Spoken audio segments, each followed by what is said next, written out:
Смятам, че в това отношение неговите пластики са интересни не само защото те имат модерна форма, с това понятие може да се спекулира, може да се играе както искаме, а по една много друга важна причина. Той се умява в стъклото да вкара не само цвета, но и светлината. Когато гледаш неговите пластики, ти сякаш не ги възприемаш като материални.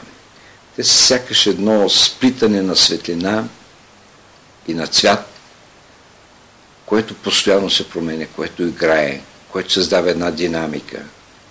И именно това създава пък от друга страна и един много своеобразен живот на това стъкло, което, разбира се, би могло да изглежда също така странно, тъй като знаем, че стъклото е един тежък материал за работа, но стъклото, както виждаме, може да се поддава и на до такава степен обработеност, че да предава най-различните оттенъци на играта на светлината и на цветовете.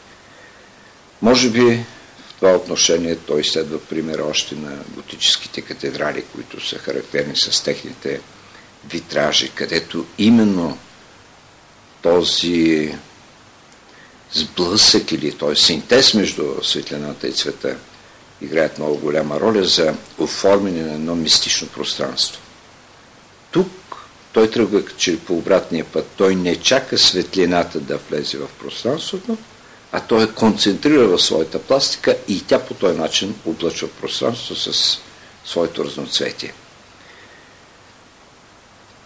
Аз съм наблюдавал с какъв успех преминават неговите изложби, колко неочаквани изглеждат те на съвременния зрител.